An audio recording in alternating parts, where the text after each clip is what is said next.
We love supporting and promoting the creators of musical theater throughout the world, and we would love to have your support as well. Go to musicaltheaterradio.com and click on the Become a Patron button because a supportive community is a strong community. Welcome back to another episode of Be Our Guest here on Musical Theater Radio. I am your host, as always, Jean-Paul Yovanov. I'm excited about today's guest. Not that I'm not always excited about my guests that I talk to, but I'm going to be talking to a legend in Canadian musical theater with about 100 musicals and reviews to his name, plus TV credits and a whole bunch of other stuff. He's worked with incredible performers like Brent Carvers, Cynthia Dale, Gordon Pinson, Michael Burgess, to name just a handful of the performers over the years. It gives me great pleasure to welcome to the show David Warrack. David, thank you for coming on today. My pleasure, Jean-Paul. Oh, it's great to talk to you. I start out every single one of my interviews the same way. I want to know who David is in 30 seconds. Give us the 30-second bio of David Warrack. I know. Good luck on that. Well, I would start out with the luckiest guy in the world would be a description.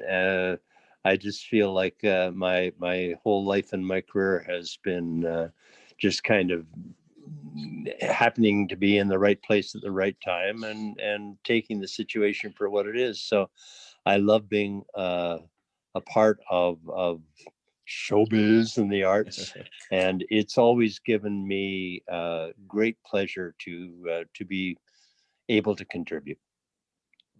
Nice, perfect. This is a little bit about yourself with a little bit of mystery to learn more about you. Perfect. So when you were growing up, let's take it back to the beginning. You're assuming I have grown up. As you've gotten older, then. I understand the not growing up part. Were you always into musical theater, or is that something you discovered later in life?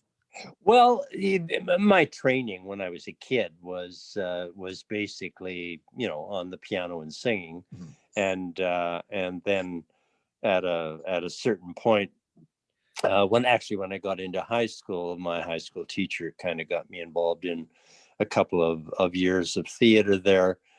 So it was I would say it was kind of gradual, but I mean, my piano teacher was determined that I was going to be a classical pianist. So, and she was pretty disappointed when she heard that I'd gone out to do a dance gig. And I think in all honesty, you kind of end up where you're going to end up, and we all have this idea that we can control our destiny and direct ourselves in a certain way. But interestingly enough, I think, at least from what I've observed and what I've experienced, it's very much more the fact that certain opportunities present themselves to you as you go along, mm-hmm. and you either jump at them or you don't, and that's what kind of defines you. And so I would say it's a little bit more that musical theater kind of found me than I found musical theater. Okay, nice. So did you go into music as a post-secondary, or did you go right into a career, or what happened? Well, I went to university. I grew up in Calgary, and okay. I went to university there. And certainly I was already, performing, but I don't know that I actually knew exactly what I was going to. I had a couple of summers in when I was in university where one year I got involved with this world tour, a thing called the Neller Tours, and it was right at the time of the Vietnam War. Now you know how old I am. and this gentleman by the name of George Neller took 40 guys and 40 gals every summer for this extensive 3-month trip around Europe.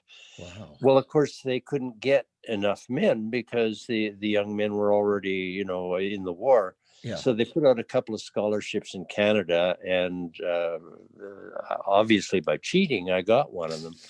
And so I ended up, with this incredible experience, which included being in Moscow playing with, when they found out that I played piano, playing with the Moscow Jazz Quartet, Wow. who were only about 36 notches above me. You know, I talk about being out of your range. And then the following summer, I took the summer off and went down to the Berklee School of Music, which is a jazz school. And you know, so those, particularly the Berklee experience, was seminal in terms of switching me over from being a purely classical musician, which served me well later on, particularly when I got together with Maureen. But you know, the experience of spending a whole summer at Berklee was seminal. Wow. And what year approximately was that?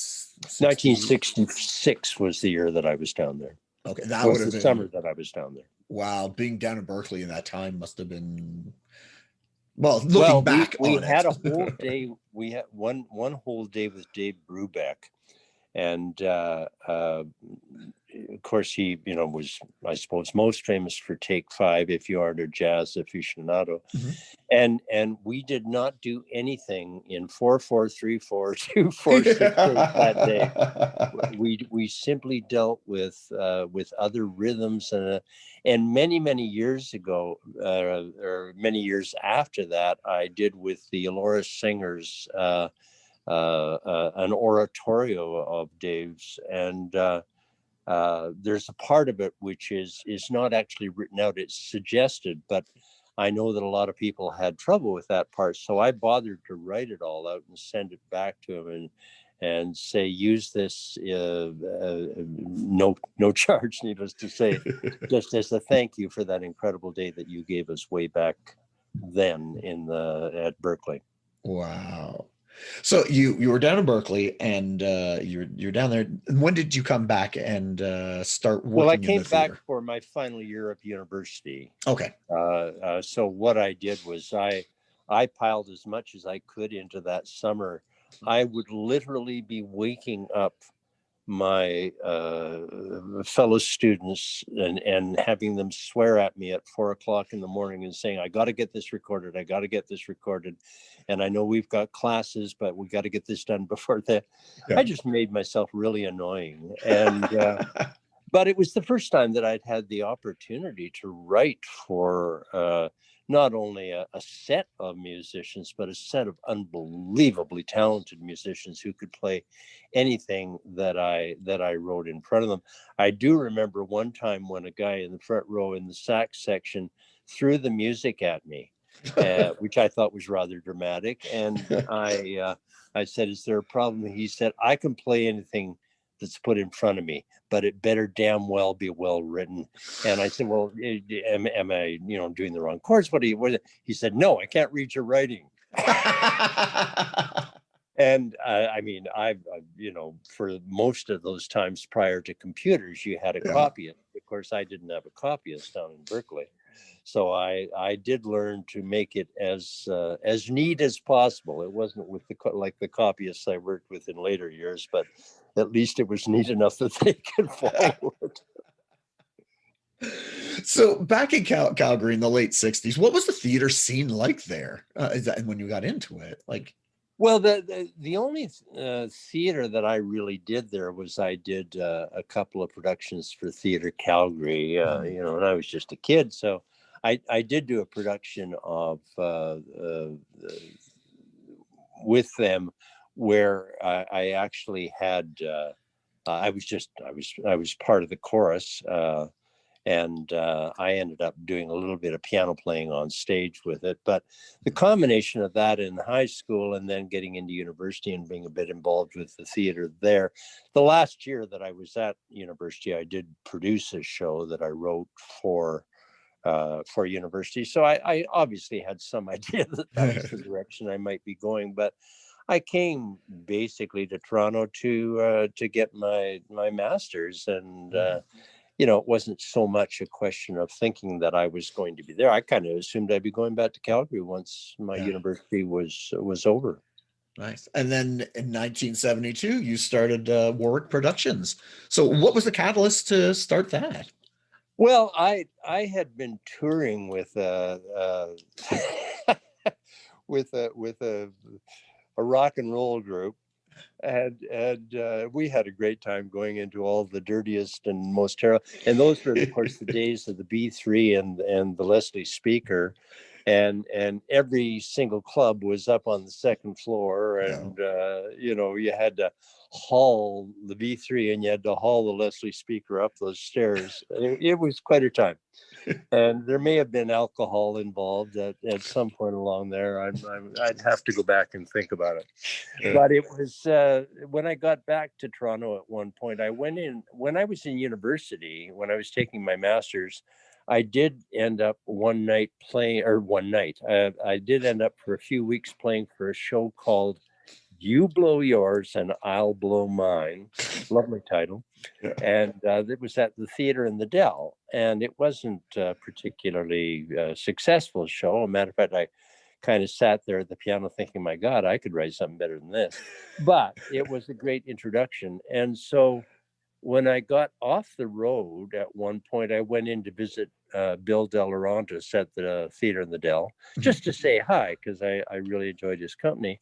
And he said that they were looking for a show, that the show was about to close that was there. And I said, well, I've got a show. And he said, well, can I hear a bit of it? And I said, I'll bring it in on Monday. Mm-hmm. So I wrote it on Saturday and Sunday. I didn't write the whole show. But I went home and wrote a few songs and took them into him, and he rather liked them. And he ended up getting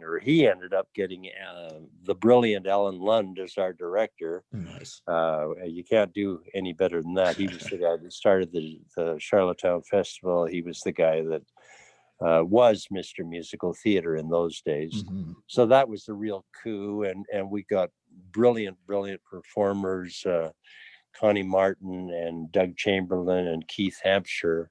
As a cast. I called the show Oops, and it bothered to be a hit. I couldn't find anybody to produce the show, of course, because I'm a kid off the street. Yeah. So I decided, well, maybe I need to produce it myself. And Bill introduced me to a guy by the name of Gino Empri, who was the publicist at that time in Toronto.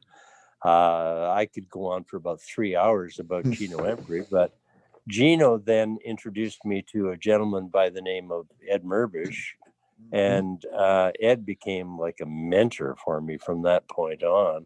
So between Gino and Alan and Ed, they all kind of helped me out, and the show turned out to be a major hit that ran for almost a year. So it was kind of a nice way of getting into the biz. That's a nice triumvirate of people right there. Those three you just named. Wow. Yeah, well, that's why this kind of, I was saying earlier, I mean, it doesn't so much, what you're after is you just sort of, I don't know, sometimes it just seems like you stumble on the right people at the right time, and you just have to make the most of that opportunity. For sure. And we play Oops on the station. I have the cast recording on LP. Oh, is that right? Yeah. Oh, yeah. That's great. You're probably one of three people. Good for you. I'm proud of you. Well, I've got surprisingly, like, the reason I contacted you, I think I mentioned an email, but for the listeners, I was going through my LPs because I'm digitizing them and I'm finding it. I found Oops and went, okay, the writer. And then I found Toronto, which we can talk about later. And then Toronto 2. And I was like, wait a second, I've got all this David Warrack stuff. I should talk to you. And Canadian musical theater needs to be recognized and played. And I have a few songs. Well, it is certainly a frustration of mine and of many other people as well. I did end up spending a fair bit of time in New York at a certain point, but for the most part, I've been here. I made that choice, and I'm proud of that choice. I do sometimes feel that we don't celebrate ourselves nearly. I mean, in New York, everybody does their first autobiography when they're 30, their second autobiography when they're 60, and if they make it to 90, they do their life's work. and everything is chronicled and all that. And you know what we do. I went in looking for a couple of things of mine at CBC from back in the early '80s. I can't even remember what I was after it for. Oh, I do, but it doesn't matter. But it's all been erased. I mean, all of these, you know, radio shows and television shows that I was involved so heavily with, either producing or performing or writing or whatever. And at a certain point, they just ran out of room and decided, well, we'll just dump all of this, as opposed to getting it on. There are all sorts of ways of retaining that on a much less space needed basis, you know, put it into a computer. But you know, they're always doing the 10 best plays on Broadway, et cetera, et cetera, et cetera. You know, people that are starting out at you know, a school in Canada probably think musical theater started in the, you know, with Phantom of the Opera. I mean, they don't really have a concept of the history of Canadian theater or Canadian musical theater, and it is a pretty exciting history. There's no question. Yeah, it's so difficult because I, like I said, I love finding Canadian stuff and talking to Canadians, but just going back and trying to find recordings and cast albums and things like that, it's just so difficult. It is difficult. We never made a particular habit of it. You know, I've got maybe, I don't know, a dozen shows recorded or whatever, but it certainly is not, it wasn't the norm. Yeah. And the few times that I did do it, it was initially on you know, long playing albums on album, and then it was on CDs, and then it was on, or excuse me, then it was on cassettes. Yeah. And then it was on CDs, but none of those are being used anymore, you know. Except by me. So it's you know what, you just, at a certain point, you have to accept that that is the way of the world. And I'm very glad I made the decision to stay in Canada, and looking at the madness that's happening down there in the States right now. Honestly, if I was offered a job on Broadway right now, I'd turn it down, because I don't have any interest in being in the States at the moment. They've got a lot to sort out. Yeah, for sure. So I want to talk about the 70s, because that was the heyday of the theater with Canadian theater. You know, that was the explosion. What was it like writing and working in the 70s in Toronto? It was almost embarrassing. I think I probably had, oh, I don't know, it doesn't matter, maybe 15 shows produced in that decade. I mean, it was just unbelievable, the amount of work that was going on. And okay, I'll give you an example, because I just think this is the perfect encapsulation of what that decade was about. In 72, when I did Oops, Alan asked me to come out to the Charlottetown Festival as a musical advisor. And I said, well, what does a musical advisor do? And he said, you advise us on music. I said, okay, sounds good to me, whatever. So I went out there. I didn't find out until later that the real reason that he and Jack McAndrew had invited me out was because they weren't happy with their current musical director and kind of wanted to put a little pressure on him, whatever. So I was out there having a great time advising people. I have no idea. And halfway through the season, they had, of course, Anna Green Gables playing. They had Mary Queen of Scots, which was written by Howard Cable, brilliant piece. And they had a musical from Quebec called Ballade, which was so beautiful, it took your breath away. Wow. Halfway through the season, Jack called me into his office and said, you conduct, right? And I lied and said yes. And he said, and you orchestrate. And I thought, well, there were those orchestrations at Berkeley. So I lied again and said yes. And he said, well, we want to do, now listen to this, we want to do a 2-hour radio special with CBC of Ballade with 42 musicians and the entire cast. And we want you to do the orchestrations and conduct the score. Can you imagine having that opportunity in 2021? What is Wow. 2021? Yeah. I mean, it was just, and I'm a kid, right? Yeah. And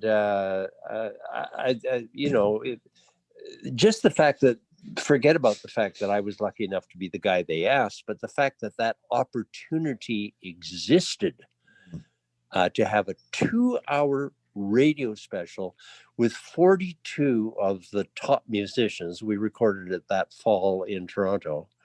That just, it wouldn't happen now. Just wouldn't happen. Wow. So and that was so much the basis of it. And we had so many theaters, so many cabaret theaters, so many spaces that performances could be done in, for everything from a two-hander up to 30 people in the cast. And those opportunities just kept coming at you everywhere. It was a sensational time to be around, because nothing. I remember in 1975, I had a show running off Broadway, and I had 2 shows running in Toronto, Sweet Reason and Tease for Two, and I was involved with a radio program. Oh no, I guess that was a little bit later. The Du Maurier Search for Stars, but the opportunities just presented themselves. It wasn't like you had to go out looking for work. You just had to show that you belonged, and there were so many opportunities. It was ridiculous. Plus the fact that at least in those years, I was back and forth between New York and Toronto consistently, and enjoying both cities, to the utmost, both professionally and personally. I can't imagine, when I talk to, I try to, be available to anybody that's getting into the business, or whenever we all do, to try and help each other out. And I'm almost embarrassed to talk about the 20s or up to the mid 80s, probably, because it was just such a ridiculously fertile time. And I can't pat myself on the back. It's just that those opportunities were there, and we all took them. And we as a group, certainly in musical theater, just assumed it would go on forever. There was no reason to believe that it wouldn't. And when it suddenly started to disappear, you were like, what happened? Where did it go? So what do you think made that no, we'll say from 70 to 85, that time period, those 15 years, so incredible?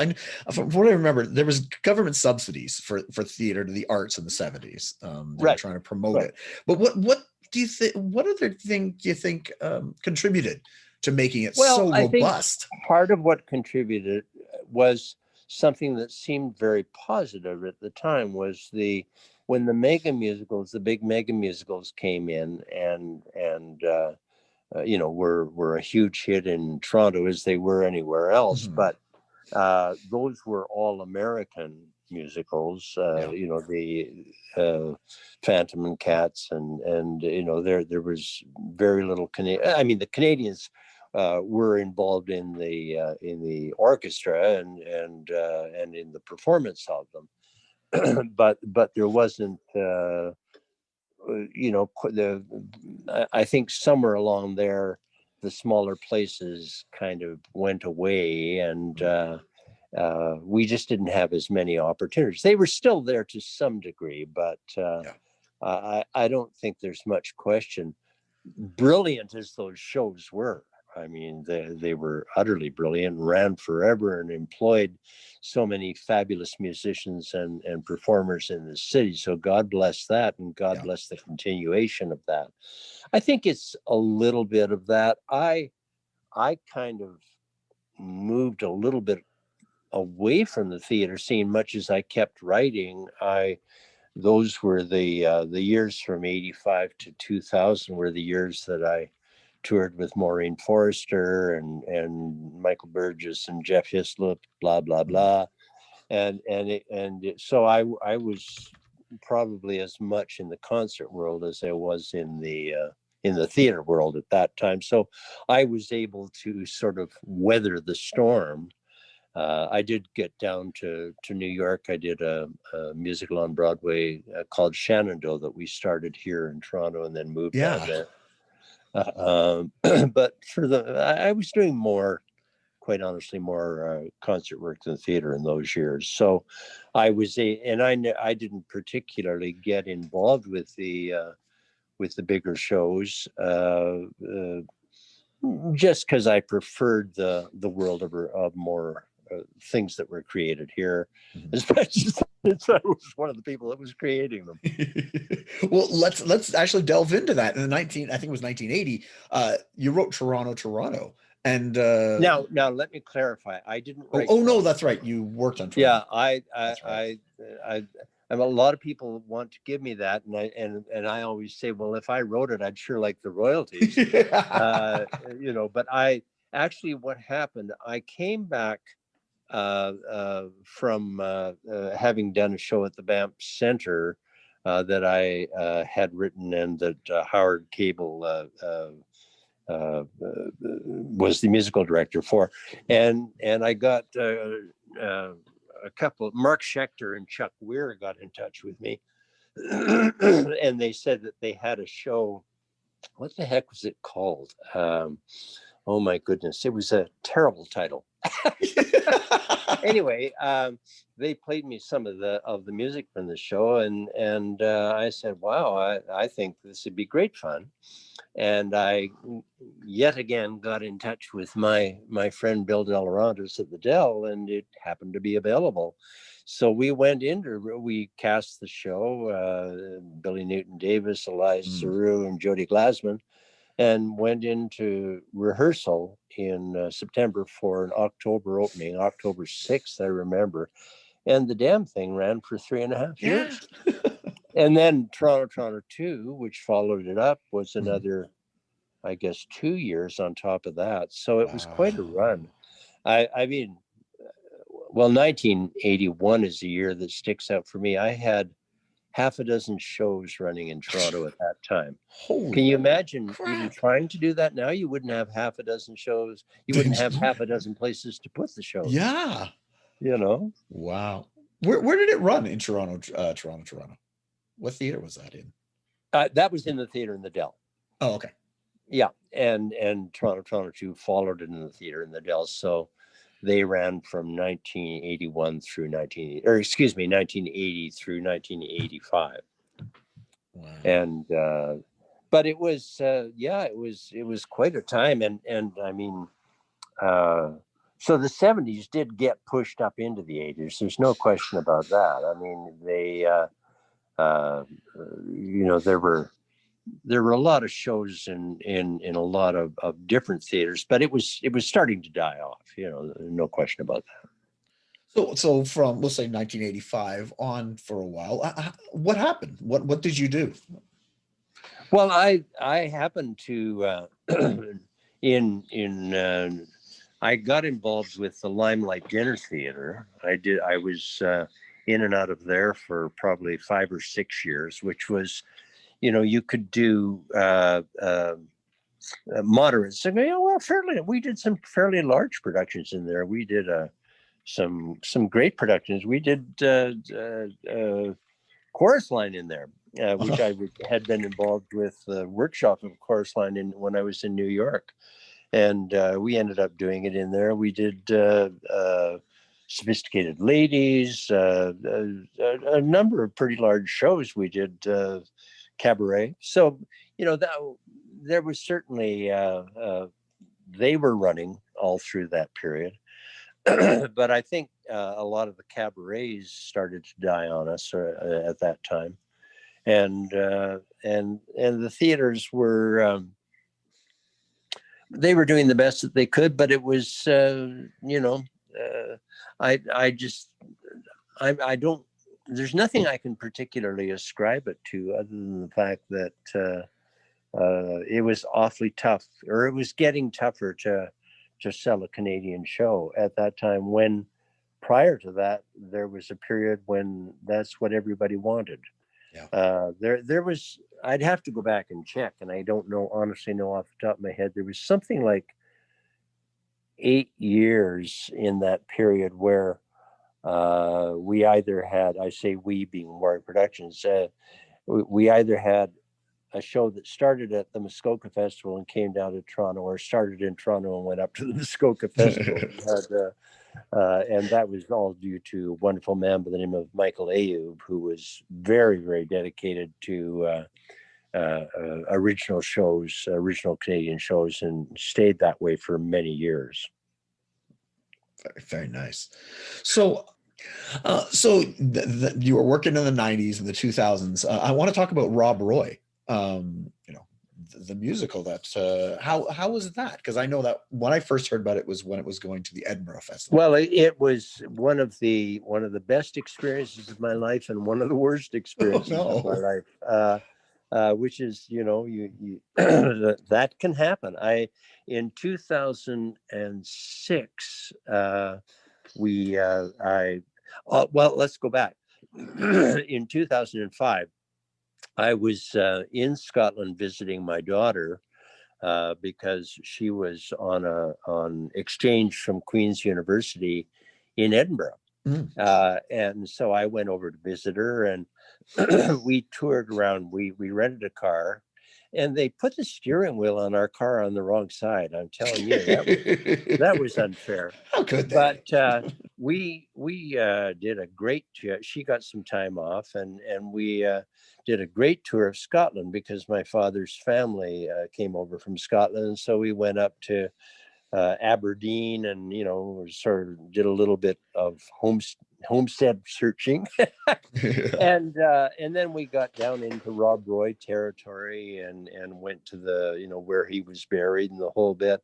And that was where I first kind of got the idea. And so I went home and started working on the show, and I was having a great time with it, and decided that it might be a good idea to produce it. And at that time, I thought, well, maybe the best thing to do would be to get it into the Edinburgh Festival, because Scott is showing at the Edinburgh Festival. Yeah. And I pursued it, and we were successful. We were accepted, and I put together a utterly brilliant cast. I mean, we were, we knew off the top that we were going to lose a lot of money doing this, but the people that were backing us were wonderful in terms. They recognized that too, and they recognized the advantage of taking it there. So we were able to, led by, well, I mean, I don't even want to start naming the cast because it was a phenomenal cast that we had, and they did us up proud. And gosh, I can't even remember the size of the cast we took over. I think it was 11 people. Wow. Plus the musicians. We took 5 musicians with us, and we swarmed over there, and a bunch of Canadians in Scotland, and I don't remember the exact quote, but one of the most wonderful quotes that we got. Oh, okay, let me tell you 2 stories. We got one quote from a young lady who said it brought out all her Scottish pride, and how could any Canadians do that to her? But my favorite of all was a radio interview with a guy who started his interview out, "I hate musicals. I always have. I always will. So when some friends of mine wanted me to come and see," I'm just paraphrasing here. Yeah. When my friends wanted me to come and see a Canadian, get that, musical on Rob Roy. He's ours. He's not yours. I came up with every excuse that I could possibly think of. Anyway, I won't go through the whole review, but at the end of the review, he said, well, I don't know what happened. All right, I got to give it 6 out of 5 stars, but I still hate musicals. It was just the best review in the world to get, needless to say. So we had a wonderful experience over there. So I'll make this as quick as possible. We finally, we came back and we made our plans to do a recording in Toronto. We recorded the CD for the show in 2007, which was an amazing experience. I mean, the cast was really, really remarkable, and they did. And we came up with a really lovely cast album.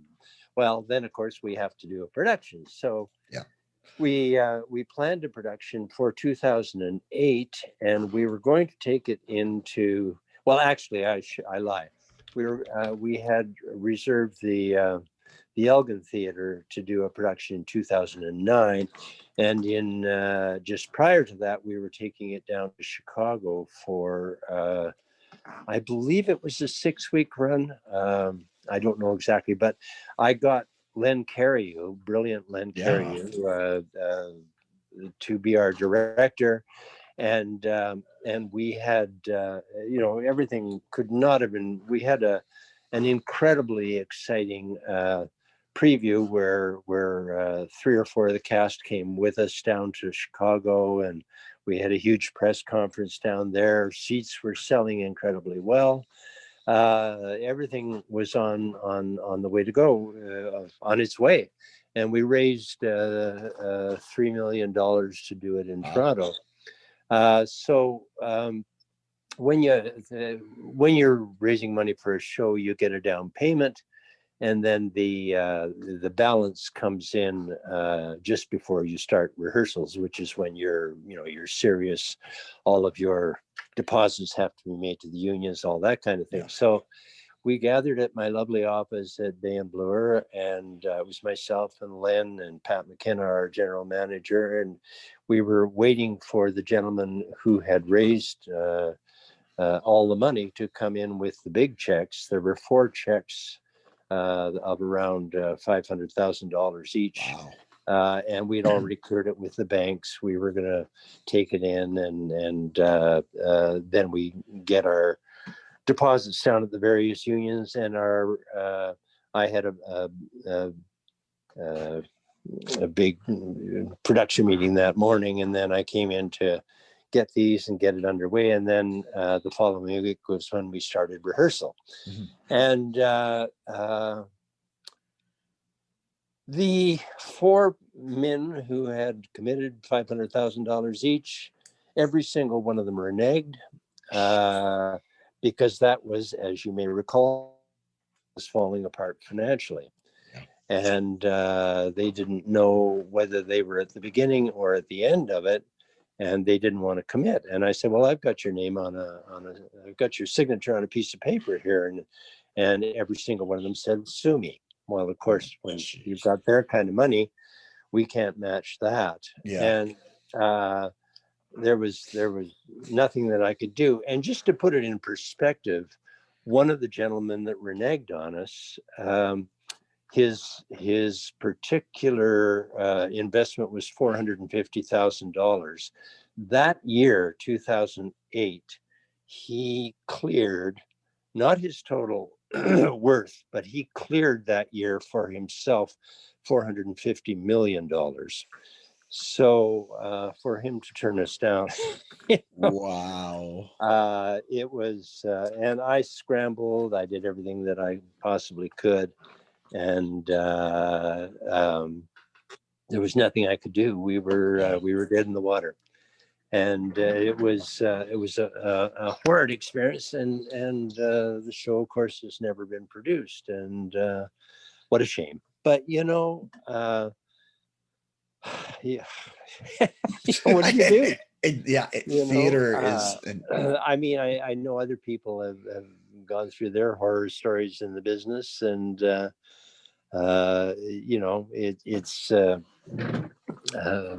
it's not the easiest thing to go through. And what do? You just take a deep breath and go on. Wow. So since 2008, it's kind of been just waiting for its first production.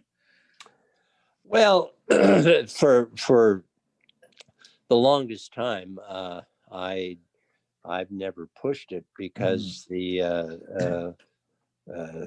I think I just needed to get away from it. And interestingly enough, all it took was the pandemic.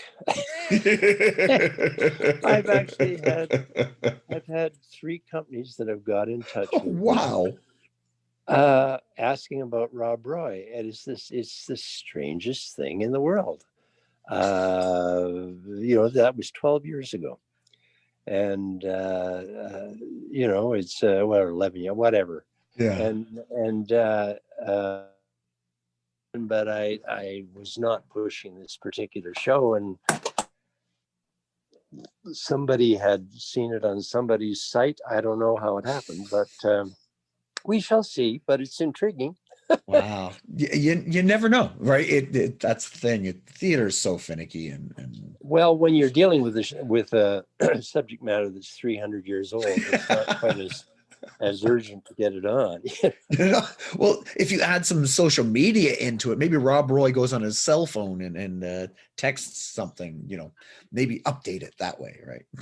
Well, we shall see. It's it's intriguing, and I do have to say, it's out of the couple of shows that I've written, it's certainly one of my favorites. Nice. And so I hope that we can get a production, but time will tell. Well, if it ever gets produced, we will promote the heck out of it, whatever company it is, and make sure people see this show. So what have you been doing the last little while? I know the pandemic happened, but just previous to that, what have you been working on? Anything new that you can talk about? Well, I had one of the in March, I was in rehearsal for Circus Kingdom, which we were going to do a 5-week the Winter Garden and then take down off Broadway in the fall, and it was a musical on Trump. But wow. Of course, we got to the 3rd week of the 4-week workshop, and I had to close it down because of the pandemic. And the show, needless to say, was kind of time sensitive. Yeah. So by the time things get going again, obviously there's not going to be. So that was unfortunate, but that's part of the way things go. And I've actually been very busy through this entire year, because I've been taking all of my shows that from the years prior to computers, that you get to the end of a show and you're on to your next show, and so there were a lot of shows that were sitting that I hadn't gotten them into the computer, so I've been doing that quite religiously. I've gotten all 12 of my children's musicals in there. I've gotten probably half of the other shows back in. So that's kind of good to have that done. And I've actually been doing a lot of writing, and so it's been kind of I've made use of the time, shall we say, and it hasn't been where you, particularly with Christmas, you're so used to having all sorts of concerts. That I had a lovely concert tour with Ben Ebner and Rebecca Kane that was set up that went by the wayside. I mean, it's just the nature of the business. But and a little television show that I would have been in the 4th season of, but it'll get shot. It'll happen. So, I mean, everything's just kind of on hold as far as many of those projects. We were going to take Unforgettable production that I originally did with a 26-piece orchestra in the mid-90s in Vancouver. It ran 4 months to, and then kind of, that happened and I forgot about it and went on to other things. And then recently we've gotten together and recreated the show with Tom Allison in the lead role. Oh, nice. And we're looking to do a nice little run at the Winter Garden this last year, but that didn't happen. But it will. We've toured it to the Elora Festival, a number of other places. And so we'll probably get back on that particular horse. I mean, there's always a whole bunch of things that are sitting out there. Yeah. I'm writing a show for Janet McEwen, and hope to have that done in the next month or two. So it's never dull. No. and it never ends, right? That's the great thing about theater. You can just go forever. I mean, to a large extent, people are still silly enough to hire me to perform, which is fabulous. And I'm nowhere happier than when I'm sitting at the piano or waving my arms in front of a bunch of brilliant musicians. Yeah. And I still get the recording opportunities. I've done a few socially distanced studio gigs during this period of time. So I once again, I just have to say, at my exalted age, I consider myself very lucky to still be involved in the business and loving the business and contributing to the business. And I don't know that I could ask much more. Well, thank you for everything you've provided us in the musical theater world and everything you've done. Well, David. So. It's been a joy. I'm glad. And I want to thank you for coming on today and talking to us and introducing the world to yourself. Because, like I said, you've done so much for Canadian musical theater, and people in Canada might know you and some might not, but I want the rest of the world to realize, what Canada can offer the musical theater world and has offered. We have offered and we continue to offer. I mean, we can never forget, despite we did touch, and I'll just do this quickly, but we did touch on the fact that we're not that good at promoting ourselves, but oh my God, are we loaded with talent? Are we lucky? It's just unbelievable the amount of talent that is in this business in this country. I completely agree. Before we go, David, I want to thank you again for coming on, but I always ask my guests 3 questions. There's no right or wrong answer, but the last one will tell a little bit about yourself and who you truly are. So question number 1, what creator or team within musical theater has had a great influence on you? This could be a composer, lyricist, director, producer, actor, stage manager even. They could be famous or not famous, like a teacher. Is there somebody in the musical theater world that, influenced you? If I can make this a dash, there's a gentleman by the name of Lehman Engel, who was a huge mentor of mine. And he actually introduced me over lunch to the person I revere in musical theater more than anybody else, and that's Leonard Bernstein. And I actually had a lunch with him and Lehman in New York once. Wow. And as he was leaving that lunch, he asked me, he turned and came back to the table and said, what piece of music of mine do you like the most? And I thought for a second, and I said the finale of Candide. And he looked up at the ceiling and looked back at me and said, "Good choice." And he left. So I would have to say that's a teacher and a ridiculously brilliant musician composer. Nobody I admire more than them in terms of influence. That is 2 correct answers. That's a great story. Thank you. Question number 2. Who would you love or have loved to work with that you have not worked with so far in Canada? Is there a particular actor or creator or something like that you would, you wanted to, because unfortunately they passed away, or you would love to still work with? I would have to say off the top of my head, Donna Fiora. I've had a couple of opportunities. I did a workshop with her at one point, and they ended up deciding not to do it. It wasn't a show of mine, but a show somebody else had done that I thought was excellent, but they ended up deciding not to do it at Charlottetown. But that one experience working with her made me a fan. And I've never actually had the opportunity to work with her. So I would love if amongst my upcoming projects that we could involve Donna at some point, because I love her as a person and I love her as a talent, and it would be a great honor. Yes, very talented, incredible worker. Yes, agreed. Another correct answer. Very good. Wow. Now this is the one. The third question always tells a little bit about who you are as a person. So the question is, food in the theater or cell phones in the theater, which is worse? Cell phones. Okay.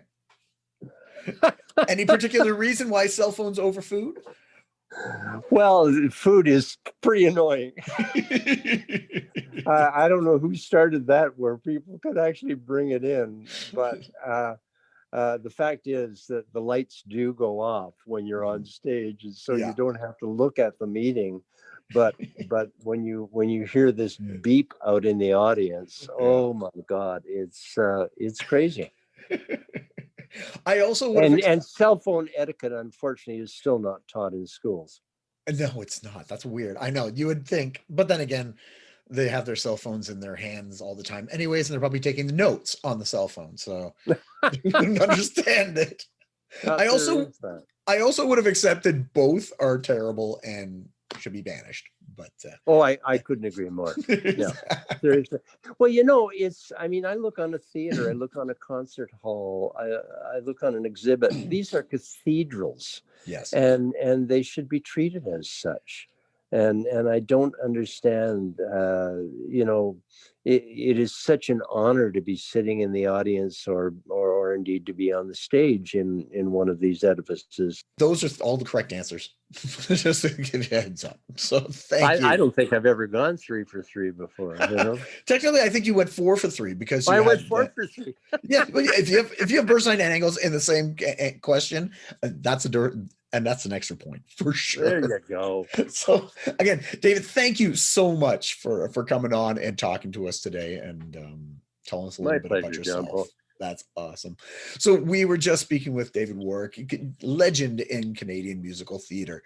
Tune in next week when we speak with another guest or guests about their life, love, and passion that is musical theater. I am your host, as always, Jean-Paul Jovanov, and until next time, I'll see you when I see you.